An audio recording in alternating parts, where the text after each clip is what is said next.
بسم اللہ الرحمن الرحیم۔ ماہ رمضان المبارک اپنی برکتیں لوٹا رکھا ہے۔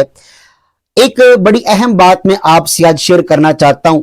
کیا ماہ رمضان کا یہ جو روزہ ہے یہ بھی بندے کے لیے قیامت کے دن اللہ کے حضور سفارش کرے گا؟ تو اس سوال کا جواب میرے اور آپ کے آقا علیہ السلام کی بڑی پیاری حدیث پاک ہے۔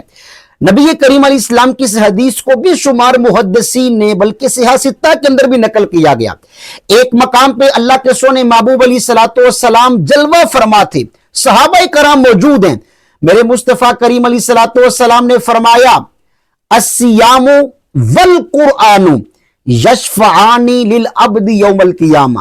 اے میرے صحابہ یہ بات یاد رکھو، رمضان کا روزہ اور رب کا کلام قرآن کریم کل قیامت کے دن اللہ کی بارگاہ میں بندے کی سفارش کریں گے۔ وَيَقُولُ الصِّيَامُ، سب سے پہلے ماہ رمضان کا روزہ اللہ کی بارگاہ میں عرض کرے گا، مولا یہ وہ بندہ ہے جو تیری رضا کی خاطر صبح سے لے کے شام تک کھانے پینے اور نفسانی خواہشات سے اپنے آپ کو روکتا تھا۔ فَشَفِّعْنِي فِي، اس کے حق میں میری سفارش قبول فرما۔ وَيَقُولُ الْقُرْآنُ، رب کا کلام قرآن پاک کہے گا، یا اللہ یہ تو وہ بندہ ہے جو راتوں کو اٹھ اٹھ کے میری صورتیں پڑھا کرتا تھا، تلاوت کیا کرتا تھا۔ فَشَفِّعْنِي فِي، اس کے حق میں میری سفارش سے قبول فرما۔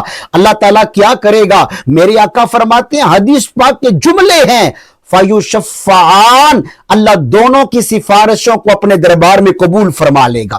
جن لوگوں نے دنیا میں رہ کے روزے رکھے ہوں گے، روزے کے شرعی تقاضے پورے کیے ہوں گے، وہ بھی اللہ کی رحمت سے داخل جنت ہوں گے۔